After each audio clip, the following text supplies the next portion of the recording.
Je viens d'envoyer un gros email à tout le monde pour attraper le coup. Hop là. Donc je lance l'enregistrement. Encore désolé pour ceux qui nous rejoignent. On vous laisse encore quelques secondes pour nous rejoindre. Problème technique de notre côté qu'on a résolu avec cette réunion Teams créée à la dernière minute pour récupérer un maximum de personnes. On est ensemble jusqu'à 18h. Peut-être qu'on va déborder un petit peu hein, avec le retard. On va faire le maximum. J'ai lancé l'enregistrement, donc vous aurez accès au replay en intégralité et au support de présentation qui vous sera projeté. Et sans plus attendre, je présente les intervenants rapidement. Et après, Nicolas, je te laisse la main pour tout le reste de la modération. Donc, en introduction, on va avoir Nicolas Cubeau, ici présent. Donc, les intervenants, c'est simple, hein, c'est ceux qui ont leur caméra allumée parmi le nuage de personnes qui sont connectées. Donc, Nicolas Cubeau, fondateur et CEO de iSnap, va faire l'introduction. Ensuite, on aura une séquence par Philippe Delarpe, chef de projet R&D télédiagnostic et IA à SNCF Voyageurs. Nous aurons sur le sujet de la maintenance prédictive, l'IA au service des trains du quotidien. Ensuite, Katia Hilal, fondatrice et CEO de Amiral Technologies, fera une séquence sur la mise en opération de solutions IA chez un équipementier, succès et challenge. Et enfin, deux séquences pour terminer avec Fatima Jayel, déléguée générale du cluster France Maintenance Industries, qui présentera le cluster, notamment l'initiative stratégique pour la filière de ce cluster. Et enfin, Nicolas Cubeau à nouveau, qui fera la conclusion, les bonnes pratiques, challenge et gains de l'IA au service de la maintenance. Vous pouvez poser vos questions dans le chat, n'hésitez pas, on va les relever. Il y aura une session de questions-réponses à la fin de ce webinaire pour que vous puissiez y répondre. Si malheureusement on voit que le temps est trop short, on demandera au speaker de directement répondre à vos questions dans le chat. Merci encore pour votre présence, désolé encore pour les désagréments techniques et c'est parti pour le webinaire. Donc je te laisse la main Nicolas pour la suite. Super, merci beaucoup Pierre, et puis merci à tous d'avoir été patients et de nous avoir rejoints là pour ce webinaire. Donc peut-être pour vous présenter très rapidement notre groupe de travail. Donc nous, on travaille en fait sur dans un GT en fait au sein du Hub France IA qui est l'IA au service de la maintenance. C'est vraiment un groupe de travail en fait qui regroupe des experts en IA et en maintenance avec cette notion de partage et de collaboration. Voilà, on essaie de partager des bonnes pratiques et puis des retours d'expérience sur des sujets de maintenance qui utilisent l'intelligence artificielle. Alors, pour être assez rapide dans cette introduction, l'IA, on sait qu'aujourd'hui, ça concerne un grand nombre d'entreprises, que toutes les entreprises s'y intéressent, les fonctions aussi au sein de l'entreprise. Et nous, on garde un focus sur les activités de maintenance. Donc, pourquoi on a fait ce webinaire qui traite en fait du passage de POC, on va dire, à un niveau industriel des projets d'IA. C'est parce qu'en fait, on constate que très peu de projets en fait aujourd'hui de manière générale au niveau de l'intelligence artificielle, en fait, se retrouvent industrialisés. Donc, il y a beaucoup d'initiatives qui sont prises, mais en fait, peu voient vraiment cette phase d'industrialisation. Donc, on propose aujourd'hui en fait de comprendre quels sont les freins en fait à ce manque d'industrialisation de projets et puis aussi bien évidemment les bonnes pratiques et puis les gains qui sont apportés par ces projets en fait qui sont vraiment passés à l'échelle. Et donc pour échanger sur cette thématique, on a trois experts avec nous ce soir. Donc Pierre les a présentés très très rapidement et je vais tout de suite leur donner la parole. Alors ce qui est intéressant, c'est que on a avec Philippe Delarpe un représentant côté grand compte, voilà, SNCF, avec Katia, une représentatrice plutôt côté PME, fournisseur de technologie, et puis Fatima qui pourra faire la synthèse avec une vision un peu plus globale et transverse, donc au niveau du cluster. Voilà, donc Philippe, je te laisse tout de suite la parole pour nous parler de ton sujet pour l'IA au service de la maintenance à la SNCF. Ok, merci Nicolas. Donc, j'imagine que chacun connaît SNCF, ou plutôt le groupe SNCF. Voilà, au sein de SNCF Voyageurs, comme son nom l'indique, c'est l'entité qui est en charge du transport ferré de voyageurs en France et en Europe, et bien sûr de tous vos trains du quotidien, avec un réseau notamment d'Île-de-France qui est le deuxième le plus dense du monde après celui de la région de Tokyo. Donc c'est dire si le transport mass transit, ça nous connaît. Voilà. Donc vous avez quelques chiffres, sans oublier 1 milliard de visiteurs par an sur SNCF Connect. Ça représente à peu près 66 000 employés. Et au sein de ces 66 000 employés, l'activité maintenant, c'est un tiers, 22 000 personnes qui s'occupent donc d'entretenir l'outil industriel, les trains. Donc ça fait quand même un paquet de monde. Ça fait plus de monde même que le personnel roulant. Pas beaucoup plus, mais un petit peu plus. Voilà. Et donc les trains sont retenus quotidiennement dans nos ateliers. Ils rentrent à peu près tous les 3 jours dans les ateliers de maintenance courante qui sont répartis un peu partout sur le territoire. Et on a aussi 10 usines de maintenance industrielle qui sont en train de rénover en ce moment 40% du matériel TER dans les années à venir, et qui assurent aussi la transformation de TGV en Ouigo, et ainsi de suite, et ainsi de suite. La slide suivante, s'il te plaît. Voilà. Et donc, dans cette branche matérielle, on a une ingénierie qui couvre tout le cycle de vie des trains. Donc, c'est 30 à 40 ans, hein, la vie d'un train, voire un petit peu plus quand on parle de trains un petit peu plus rustiques comme les corails ou certaines locomotives diesel. Et notre métier, c'est d'explorer les opportunités, comme l'IA, d'accompagner les projets de matériel neuf ou rénové, et évidemment d'assurer la maintenance tout au long de la vie du matériel, et à la fin le démantèlement, qui est aussi une activité à part entière, hein, qui contribue à l'empreinte écologique réduite du train, et une activité de valorisation puisqu'on revend 98% en masse d'un TGV, par exemple. Voilà. Et donc, depuis 10 ans, la maintenance dite prédictive, c'est quelque chose qui est en production chez SNCF Voyageurs, avec un monitoring en temps réel d'environ 2500 trains et une maintenance véritablement prévisionnelle de environ 1100 trains, avec les résultats dont je vais pouvoir vous parler. Voilà. Oui, tout à fait. Maintenance prévisionnelle, voilà, c'est maintenance prédictive, c'est du très mauvais franglais, mais on va faire avec. Voilà. Alors là, je crois qu'il y a un slide qui a un petit problème d'animation. Voilà, faut être patient. Alors, ça va me donner le temps d'en parler, c'est pas bien grave. Donc historiquement, on a une approche pour la maintenance prédictive. Non, faut que tu les restes sur le précédent. On a une approche pour la maintenance prédictive qui est de système expert, c'est-à-dire qu'on a des personnes qui connaissent très très bien le matériel roulant, qui ont un retour d'expérience de plusieurs années, voire de dizaines d'années sur son comportement en service. Et donc, ils vont élaborer un certain nombre de règles métiers, un certain nombre d'algorithmes, de dire, voilà, si sur une ouverture-fermeture de porte, comme on tente de l'avoir ici, j'ai un signal de courant qui a un pic inattendu, et ça peut être signe d'un point dur. Si j'ai une durée d'ouverture qui est trop longue, ça peut être un signe d'un frottement, et ainsi de suite, et ainsi de suite. Et donc, en fait, avec les nouveaux trains qui arrivent, les nouveaux trains connectés, qui est notamment là, c'est le francilien, qui a été notre premier exemple. Donc, les plus jolis trains d'Île-de-France, voilà ceux que vous voyez sur la ligne J, par exemple.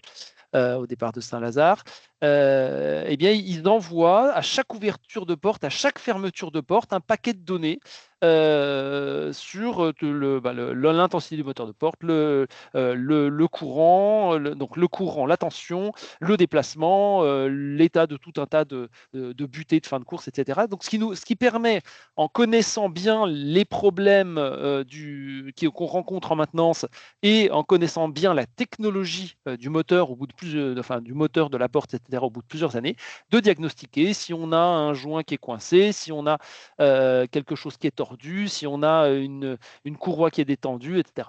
Et donc, ça, c'est quelque chose qui est extrêmement efficace. Et là, tu peux passer à la slide suivante.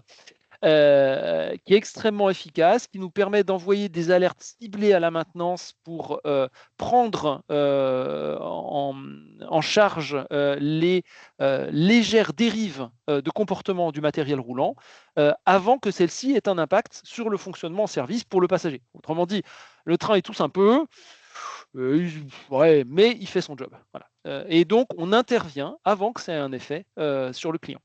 Et ça permet évidemment de réduire les défaillances en service, puisque c'est ça qui va à la fin impacter le client. Ça permet d'avoir une organisation moins perturbée, puisqu'on ne s'y prend pas au dernier moment. Et ça permet évidemment d'optimiser les coûts de maintenance, parce qu'en connaissant toutes les portes qui vont bien, on n'est pas obligé d'intervenir pour les vérifier, puisqu'on sait qu'elles vont bien, on les voit en service. Voilà. Les limitations, c'est que cette méthodologie qu'on a utilisée historiquement et qui a fait ses preuves, elle nécessite, comme j'ai dit, beaucoup de connaissances techniques, beaucoup de retours d'expérience, justement pour écrire ces équations, ces algorithmes, ces critères de santé du matériel roulant.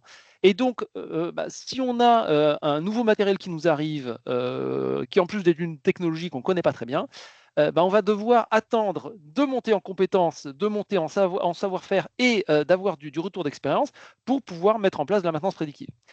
Alors, ça peut être très gênant, surtout quand vous avez du matériel neuf qui vous arrive, genre un TGVM, genre RERNG, ou avant ça, ce qui nous est arrivé, c'est avec le Régio 2N, le train régional.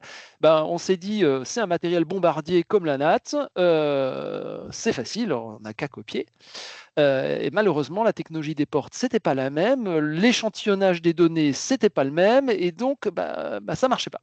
Donc voilà, il a fallu trouver autre chose, et c'est ce qu'on va pouvoir voir sur la slide suivante.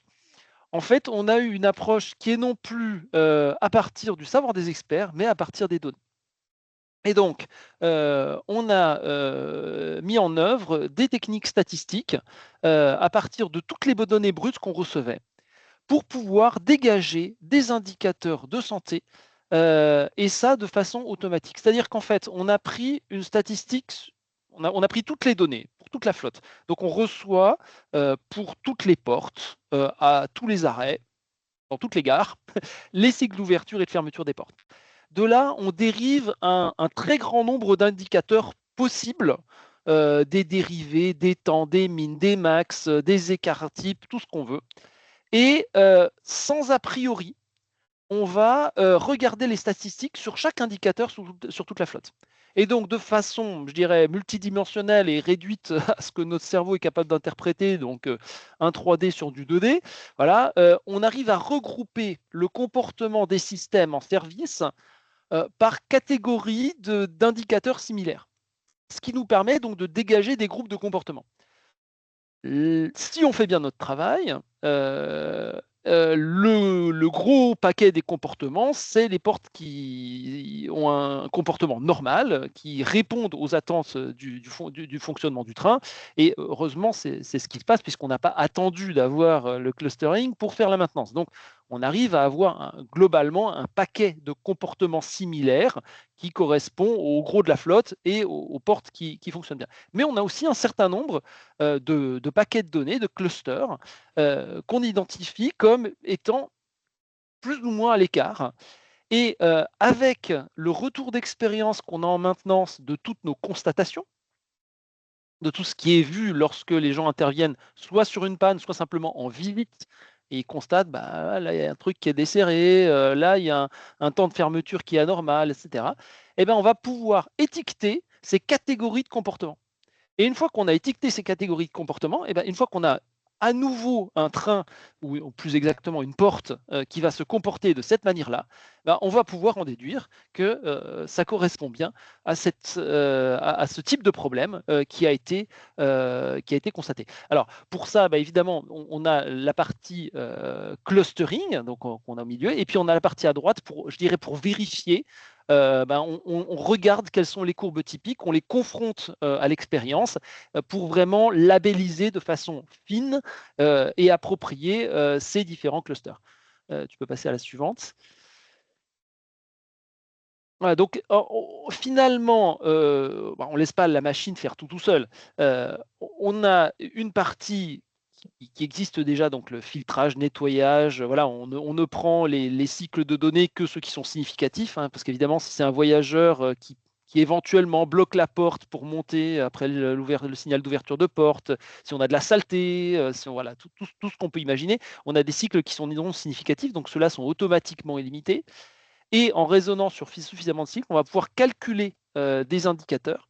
Et donc, l'IA va nous calculer tous les indicateurs dont on a besoin faire l'analyse et ressortir les indicateurs pertinents et les clusters. Et les humains, avec leur constatation en maintenance, leur retour d'expérience, vont pouvoir étiqueter ces défaillances et identifier les alertes pertinentes ou, à contrario, valider les comportements pertinents. Et donc, on combine à la fois la capacité, je dirais, de détection full scale, puisqu'on prend toutes les données de tous les comportements de tous les trains, et non pas, comme on pouvait le faire auparavant, des expertises sur quelques trains, parce que on n'a qu'un temps limité pour tout regarder, à la connaissance humaine qu'on a du comportement de la flotte. Tu peux passer à la suivante. Voilà, donc finalement, le bénéfice de la solution, c'est quoi? C'est comme j'ai dit précédemment, au lieu d'attendre d'avoir du retour d'expérience et que les experts humains montent en compétence par le fait qu'ils ont vu tout un tas de pannes, par le fait qu'ils se sont plongés dans le fonctionnement du système, au lieu d'attendre toute cette phase-là qui peut durer des années, en quelques mois de retour d'expérience, voire même très rapidement, mais généralement c'est plus auto quelques mois parce qu'il faut quand même avoir un certain nombre d'unités qui roulent pour que ce soit significatif, on peut mettre en place un service de maintenance prédictive, et c'est des choses qui sont extrêmement, extrêmement efficaces en termes de performance, voilà, puisque on réduit quand même les défaillances en service de moitié.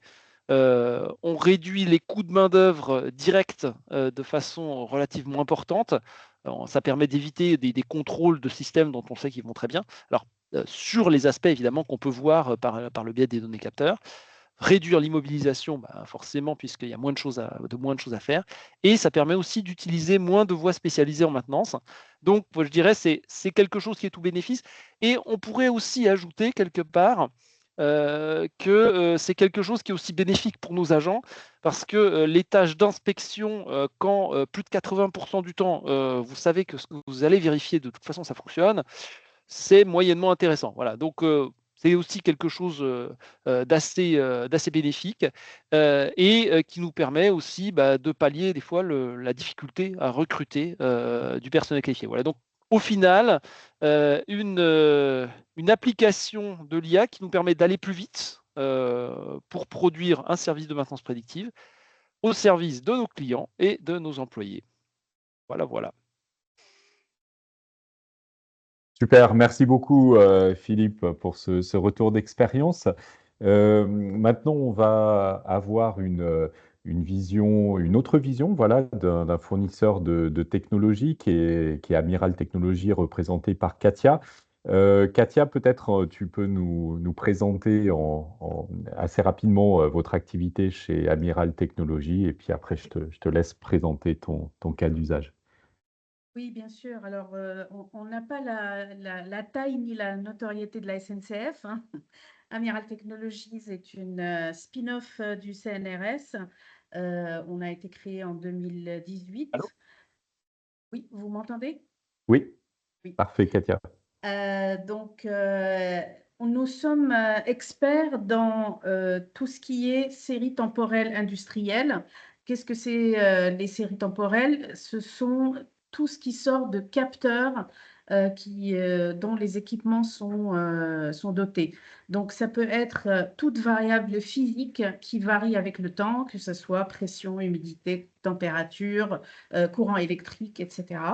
Et sur la base de cette expertise en série temporelle, nous avons développé une solution logicielle qui s'appelle Diagfit, qui est une solution agnostique, qui ne dépend pas d'un équipement particulier ou d'une grandeur physique particulière.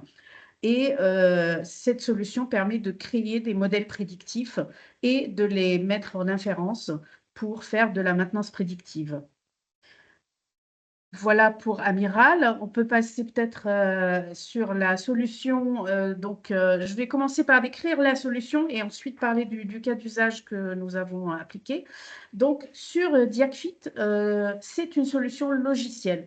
Et la solution logicielle permet et la détection et le diagnostic de panne pour les experts métiers. Donc, ça fait écho à la présentation de Philippe Delaharpe.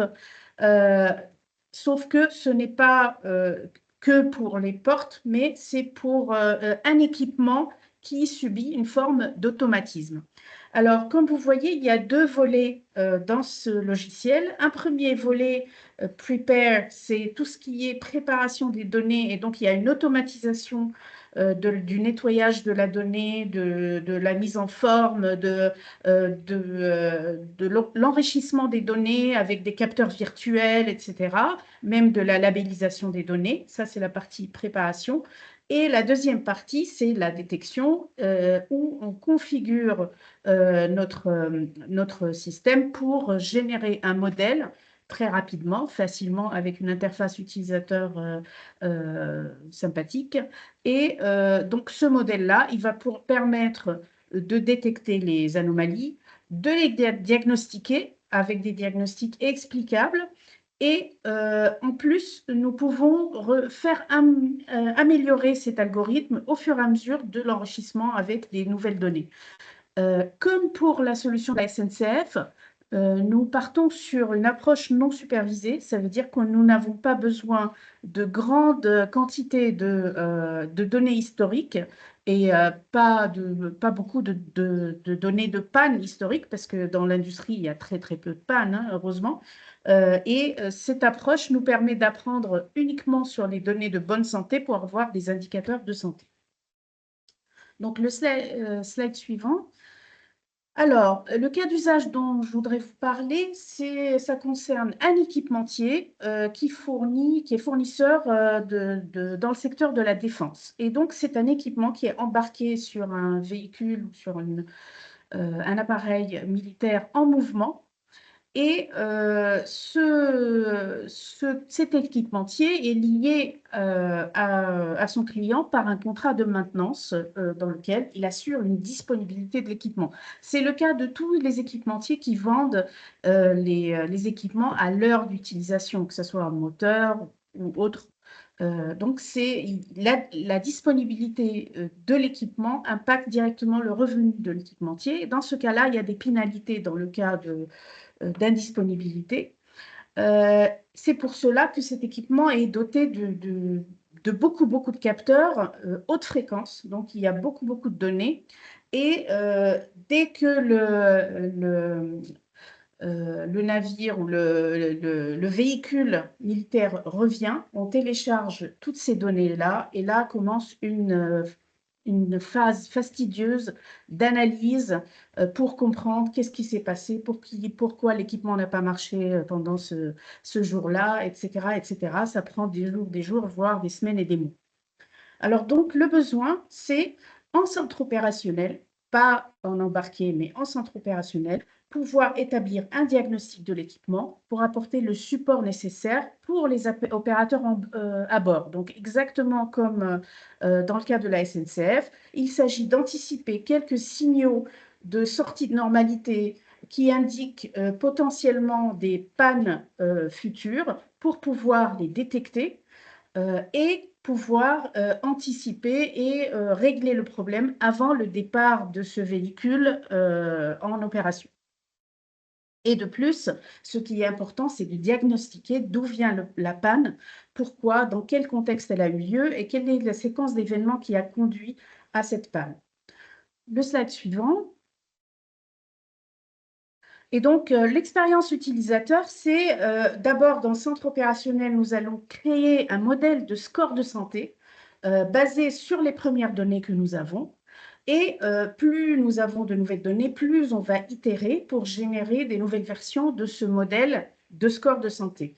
Donc, pareil, il y a cette accumulation de connaissances qui augmente la précision de la prédiction.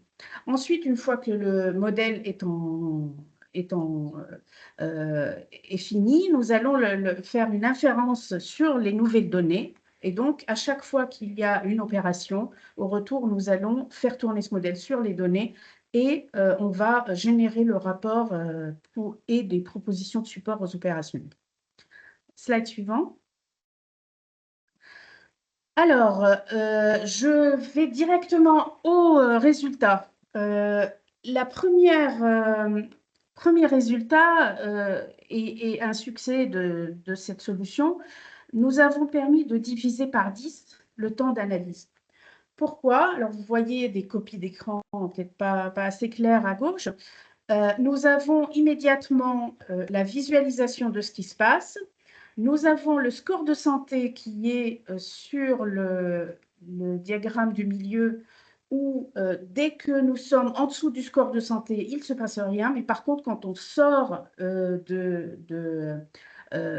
quand le score de santé dépasse la limite, nous avons tout de suite un label qui se crée ou un étiquetage qui marque une anomalie. Et ensuite, il y a toute une phase de diagnostic de cette anomalie. Il y a plein d'outils qui permettent immédiatement d'avoir, par exemple, là en bas, c'est une matrice de corrélation entre ce qui se passe entre les capteurs.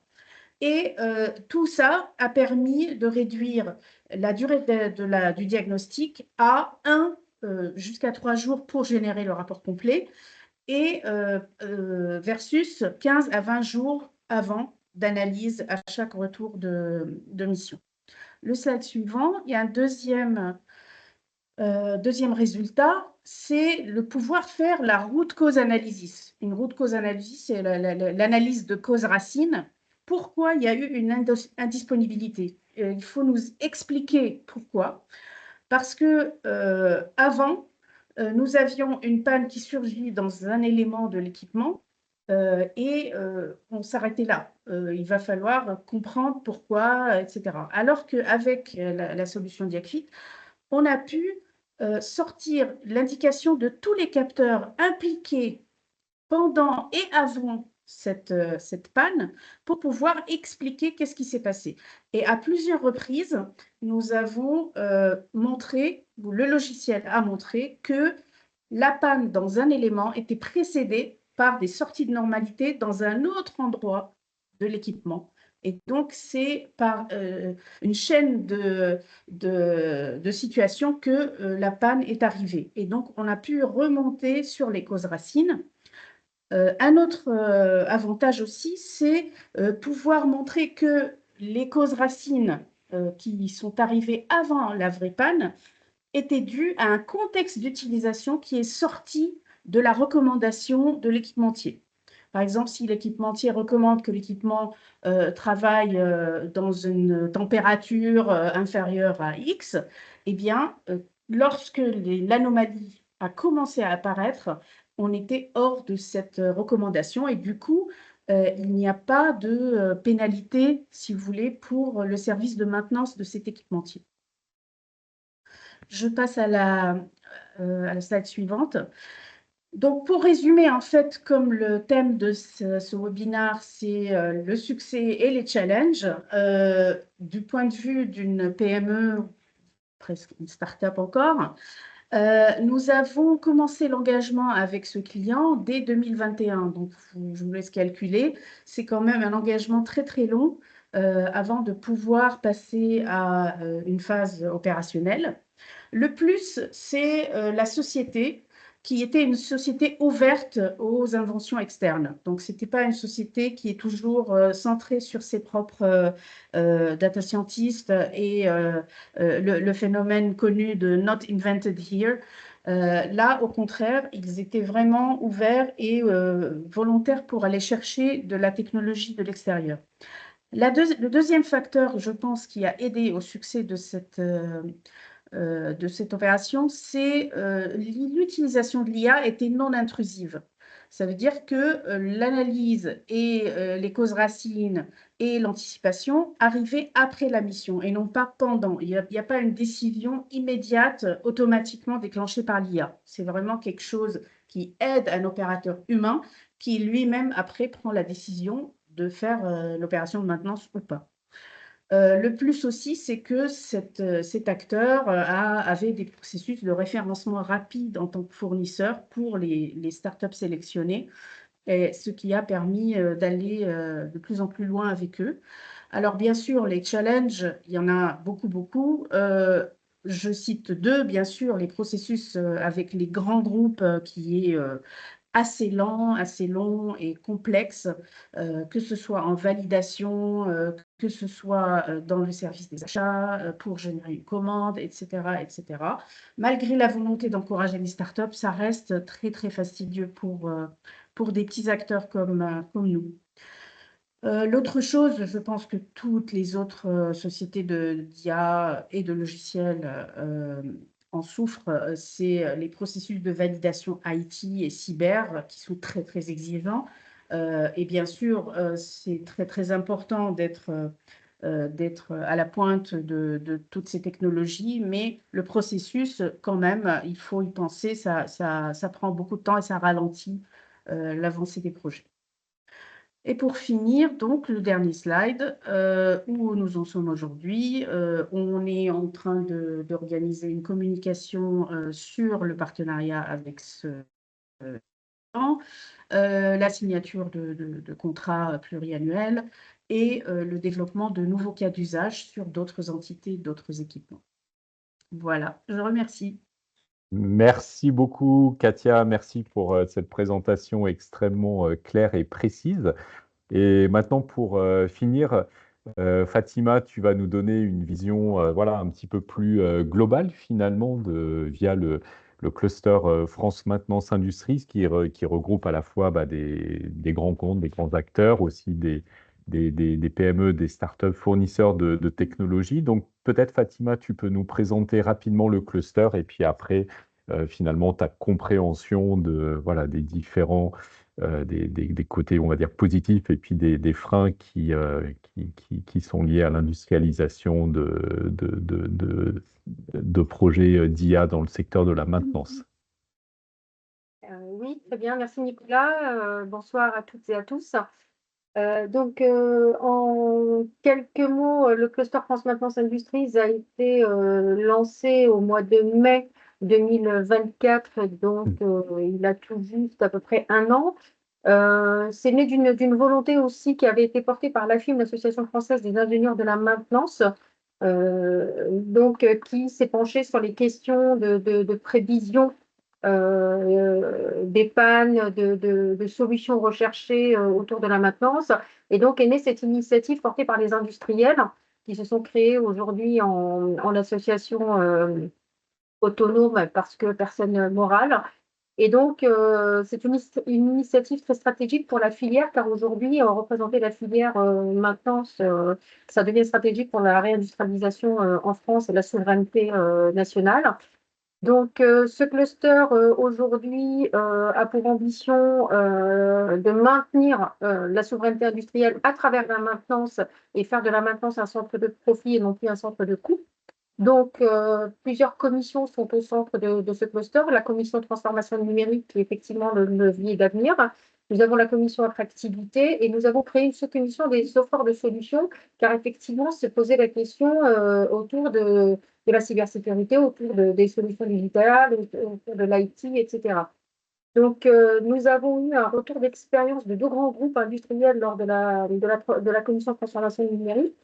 Et le cluster a proposé d'aller vers un modèle standard pour la transformation numérique en maintenance, donc standardiser un modèle si possible, et de se poser la question de la place de l'IA dans l'industrie et la maintenance avec cette révolution effectivement qui est complètement en marche.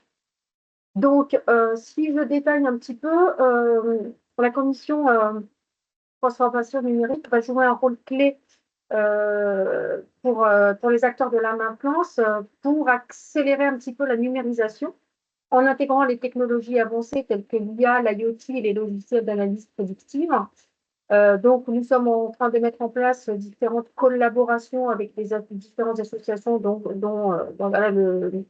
le Hub IA, avec d'autres entités aussi reconnues d'utilité publique, pour sécuriser cette transformation numérique et répondre aux nouveaux risques liés à l'ouverture des systèmes industriels. Vous savez, au niveau des cyberattaques, voilà, plusieurs industriels n'ont pas été épargnés ces derniers temps. Donc, comme je disais tout à l'heure, la commission de transformation numérique se base essentiellement sur des retours d'expérience de grands groupes industriels qui nous ont permis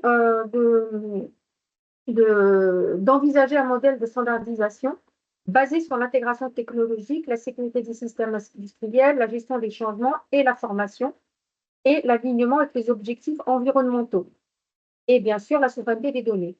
Donc, le programme France 2030 va nous accompagner sur cette démarche, puisque plusieurs milliards d'euros sont dédiés au projet de transformation et ça va offrir un cadre propice pour développer et diffuser peut-être ce modèle dans un temps, à moyen terme.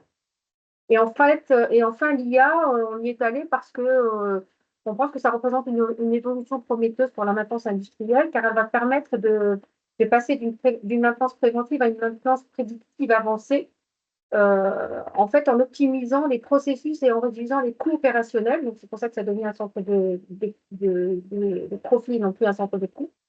Et le cluster, en fait, a pour ambition de créer une synergie entre l'IA et les techniciens de maintenance, avec la possibilité de développer des solutions adaptées et former les personnels et élaborer des cadres éthiques pour le déploiement de ces technologies. Donc ça, c'est vraiment toute la vision du cluster. Donc là, au niveau du slide, 3 axes prioritaires ont été abordés lors des commissions. Donc là, vous voyez TN, c'est transformation numérique, offre de solutions. Cyber, on a fait une sous-commission cyber et attractivité. Donc, on a pensé à développer ces 3 axes: le développement de solutions liées adaptées aux spécificités de la maintenance industrielle, formation des personnels de maintenance aux nouvelles compétences nécessaires et l'élaboration de cadres éthiques responsables pour les déploiements de ces technologies. Donc, je vais dire un petit peu en amont. Et donc, comment on est arrivé à ces 3 axes? Nous avons organisé lors de la dernière sous-commission de foires de solutions, donc nous avions à peu près autour de la table une quinzaine de foires de solutions, chacun avec sa spécificité, chacun avec sa clientèle, ses prospects et ses constats terrain. Et donc, on leur a demandé de nous partager leurs constats terrain et de nous faire un retour d'expérience client avec les freins identifiés et les solutions proposées. Donc, le top 5 des freins les plus cités sont la complexité technologique et l'intégration. En 2, la cybersécurité et la gestion des risques. En 3, le manque de compétences et une véritable résistance au changement.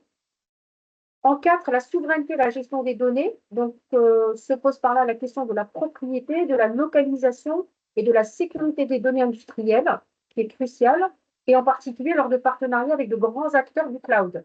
Donc, où est situé le cloud qui va recenser nos données et les stocker? Et en cinquième frein qui est redondant, c'est l'investissement et retour sur investissement incertain. Donc, l'investissement dans la solution et quel est le retour sur investissement, donc, qui a été questionné. Alors, pour un petit peu détailler, c'est les coûts initiaux qui sont élevés, la difficulté à mesurer rapidement les gains qui vont freiner l'engagement des entreprises et surtout dans un contexte économique aujourd'hui assez incertain. Donc ça, c'est au niveau des freins. Au niveau des solutions qui ont été les plus efficaces, encore une fois, sur le terrain, c'est la structuration et l'intégration, c'est la structuration de l'intégration technologique. Donc, c'est par exemple développer des plateformes numériques et créer une interopérabilité, je vais y arriver, adaptée à la diversité des sites industriels. Renault, par exemple, a fait sa plateforme connectant 22 sites et 2500 machines. Deuxième solution clé, c'est renforcer la cybersécurité par des référentiels partagés. Donc, par exemple, s'appuyer sur des guides et des bonnes pratiques issues d'experts. Et là, on va s'appuyer sur les travaux de nos partenaires en cybersécurité. Et on va pour instaurer une démarche méthodique de sécurisation des systèmes industriels. En troisième solution, c'est former et accompagner les équipes. Donc, mettre en place des véritables programmes de formation continue et de montée en compétences en s'inspirant des initiatives de Renault et Google Cloud pour développer la culture de la donnée. Donc là, c'est notre retour d'expérience, nous allons nous baser dessus. C'est en quatrième, garantir la souveraineté et la gouvernance des données, ce que nous avions cité auparavant, c'était préserver la propriété des données industrielles et définir des politiques de gouvernance claires pour créer une véritable confiance dans les partenariats technologiques. Et enfin, s'appuyer sur l'intelligence artificielle pour une maintenance augmentée. Donc, c'est en fait utiliser l'IA pour passer à la maintenance prédictive et optimiser les interventions et capitaliser sur les retours d'expérience tout en gardant l'humain au cœur du dispositif. Donc, ce qui rejoint complètement ce qui a été dit précédemment et au niveau de la SNCF et par Katia au niveau d'Amira Technologies. Donc ça, ce sont les 5 points Voilà, les 5 solutions les plus efficaces qui ont été recensées suite à cette commission des efforts de solutions.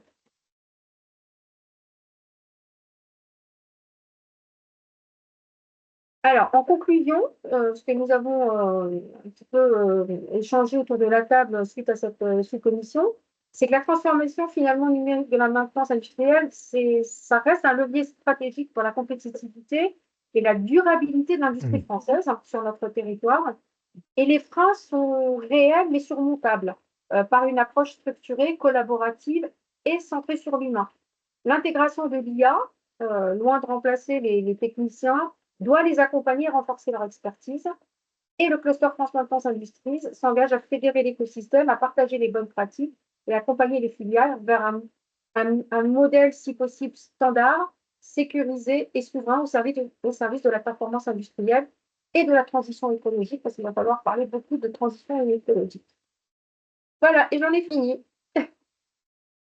Eh ben, un grand merci, Fatima, pour cette synthèse, en fait, hein, cette conclusion. Donc, peut-être pour, comment déjà, alors, première chose, je voulais vraiment vous remercier tous les trois là pour ce partage d'expérience, voilà, qui donne une vision un petit peu différente, on va dire, entre le donneur d'ordre, la start-up qui fournit des solutions d'IA et puis la vision plus cluster, on va dire. Donc, vraiment, un grand merci à tous les trois pour votre retour d'expérience. Alors, après, pour peut-être voilà, faire une mini-synthèse, Fatima, tu as fait effectivement déjà, tu as exprimé d'un point de vue du cluster voilà, cette vision synthétique. Donc, peut-être ce qu'il faut retenir en fait de ce webinaire, c'est que effectivement, on voit qu'il y a quand même un certain nombre de gains significatifs qui ont été mis en avant par vous trois. Voilà l'exemple de Philippe, les exemples de Philippe donnés à la SNCF. Donc, on a effectivement des coûts de main-d'œuvre directs qui sont quand même assez significatifs, parmi d'autres. Les gains aussi apportés par Digifit que tu as partagé, Katia. Donc, une meilleure qualité de service aussi. Donc, voilà, les gains sont quand même extrêmement intéressants et significatifs. Après, on a aussi vu qu'il y avait un certain nombre de challenges, alors qui sont d'ordre un petit peu, de nature un petit peu différente, d'accord, qui peuvent être finalement intrinsèquement liés à la technologie d'IA. Voilà, vous avez parlé d'explicabilité des résultats. Ça, c'est effectivement toujours un sujet un petit peu récurrent et qui peut freiner aussi, comment dire, l'adoption de ces technologies d'IA. Évidemment, l'importance de la donnée et puis de la donnée qualifiée. Il y a aussi des challenges qui sont beaucoup plus organisationnels. Donc, Katia, tu as en particulier insisté voilà, sur la difficulté des processus et l'exigence des processus, en particulier cyber, voilà, chez les sociétés qui souhaitent adopter et intégrer en fait ce type de technologie d'IA, des prises de décision qui peuvent être longues aussi. Et puis enfin, des challenges qui peuvent être plus d'ordre financier. Voilà, tu en as parlé, Fatima, aussi sur la notion de ROI. Voilà, effectivement, on veut avoir des gains qui sont souvent des gains à court terme, alors qu'on est plus enfin, souvent sur des visions à long terme. Voilà, donc ça, c'est aussi un vrai challenge. Après, peut-être pour résumer les bonnes pratiques, voilà, vous en avez partagé beaucoup. Effectivement, peut-être revenir sur la fiabilité, on va dire, de la collecte et de la qualité de la donnée, qui est quand même la matière première de l'IA. Et effectivement, si comment dire, cet input n'est pas qualitatif, bah, l'output ne le sera pas non plus. Donc ça, c'est une première bonne pratique, on va dire, à garder en tête de vos partages, je pense. Ensuite, anticiper les exigences de l'IT, c'est-à-dire mettre en fait l'IT relativement tôt dans la boucle pour effectivement comprendre leurs exigences et comprendre comment on va pouvoir intégrer ces solutions d'IA en fait à un SI existant. Et puis peut-être pour le mot de la fin, voilà, vous avez tous parlé de l'humain, en fait, l'importance de l'humain au centre de ces dispositifs technologiques d'IA.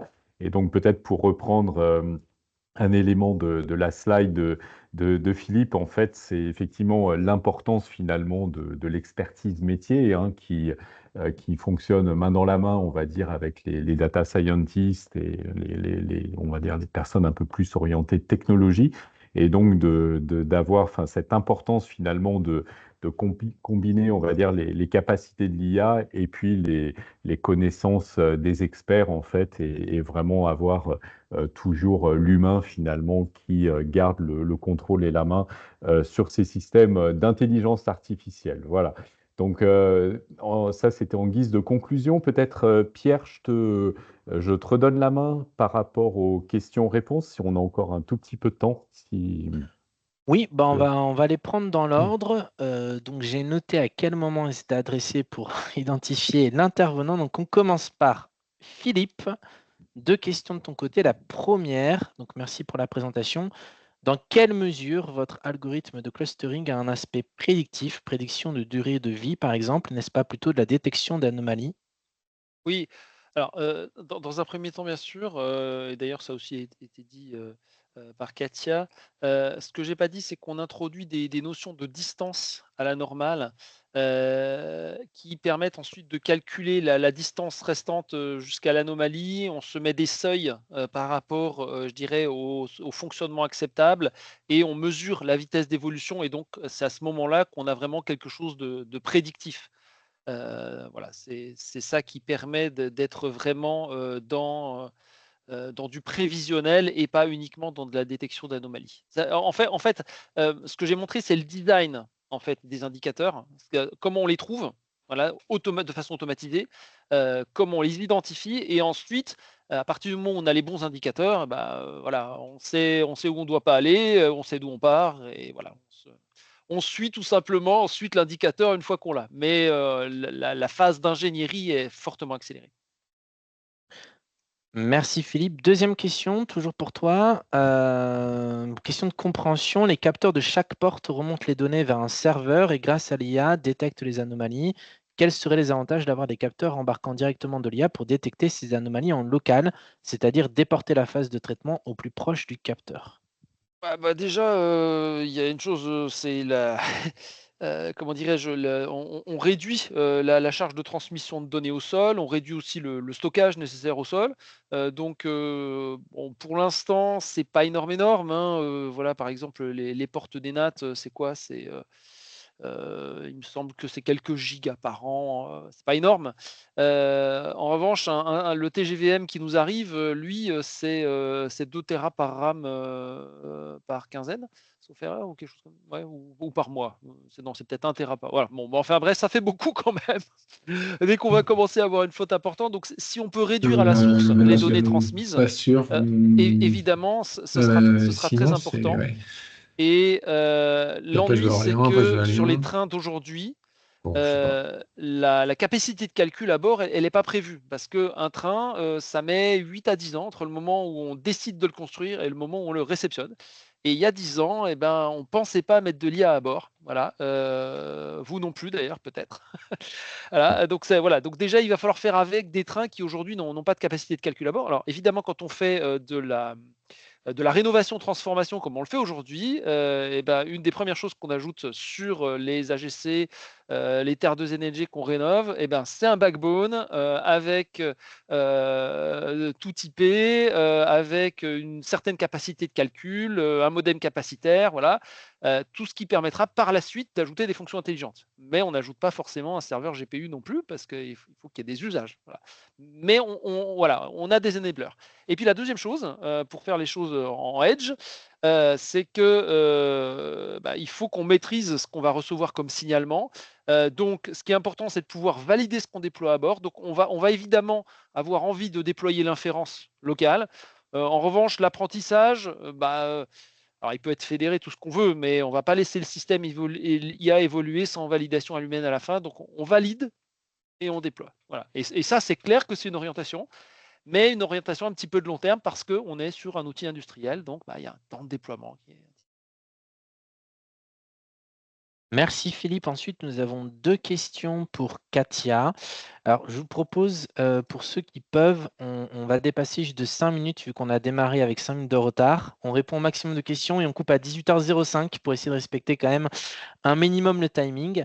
Donc Katia, il y a 2 questions pour toi. La première, quel est le volume des données traitées par DiagFit? Utilisez-vous une base de données spécialisée dans les séries temporelles? Tu as le micro coupé, Katia. Hop, voilà, ça devrait marcher C'est bon. là. Merci. Donc, pour le volume de données, ça dépend vraiment de la configuration du serveur sur lequel tourne DiagFit. Nous avons des bases de données qui tournent dessus, plusieurs bases de données pour l'authentification, pour les données elles-mêmes et pour les séries temporelles. Il y a une base de données spécifique. Après, nous avons optimisé la manière de traiter ces données pour pouvoir les prendre par paquet et minimiser le temps de calcul. Donc, nous avons développé cette technique-là pour pouvoir tourner sur un gros volume, surtout qu'on a souvent affaire avec à des données haute fréquence et à plusieurs capteurs. Et donc, un certain volume. On peut pas, je n'ai pas une limite à vous donner, hein, c'est vraiment, il suffit d'augmenter la capacité du serveur. Merci Katia. Autre question pour toi. Combien de signaux basiques sont pris en compte dans DiagFit? Température, vitesse, courant de puissance, mouvement des véhicules, etc. Alors, ce n'est pas limité. Il n'y a pas un algorithme pour la température, un autre pour la vitesse, un autre pour les capteurs de positionnement, etc. Nous traitons toutes les séries temporelles de manière agnostique. Ça veut dire il est possible d'importer tout type de données du moment que ça provient d'un capteur physique, d'une valeur physique qui évolue avec le temps sur un équipement qui a un degré d'automatisme. Après, sur un cas d'usage, on peut avoir beaucoup de capteurs. La limitation n'est pas sur la capacité de calcul, mais c'est des contraintes d'affichage. Si vous voulez afficher sur l'écran tous les capteurs, on peut aussi les regrouper par groupe de capteurs, les capteurs de positionnement, les capteurs de température, etc. Après, vous devez scroller hein, s'il y a beaucoup de capteurs, mais vous pouvez aller jusqu'à des dizaines de capteurs, voire des centaines sans problème. Merci Katia. Ensuite, on a un duo de questions pour Fatima et on va s'arrêter ici. Suite au duo de questions, donc Fatima, comment le cluster contribue-t-il à la montée en compétences des professionnels de la maintenance? Alors, de différentes manières. Première activité du cluster, c'est la commission attractivité où on regroupe à la fois les RH, les centres de formation, la branche et les industriels hein, pour leur demander les gaps à combler en termes de formation et de montée en compétences pour les professionnels. Et je rebondis sur la deuxième question de l'attractivité de la maintenance, toujours la même commission. Et en plus, je participe en tant que vice-présidente de la commission pédagogique nationale pour les bachelors universitaires technologiques à la rédaction des fiches RNCP, répertoire national des compétences professionnelles. Et donc, je fais remonter systématiquement les demandes des professionnels du terrain, à titre d'exemple. Merci. Je vous propose de clôturer ici parce que je vois le nombre de participants qui chute, étant donné qu'on arrive à la fatidique de 18h.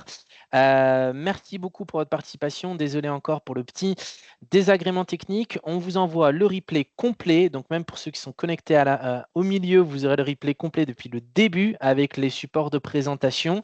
Et oui, prochain webinaire en option sur le 26 juin. On vous communiquera sur le compte LinkedIn du Hub Francia les informations et ça répond effectivement à la question de Clara qui était sur l'impact de l'AI Act sur les applications, sur les solutions de maintenance. Est-ce que c'est pris en compte? C'est justement l'objet de notre prochain webinaire.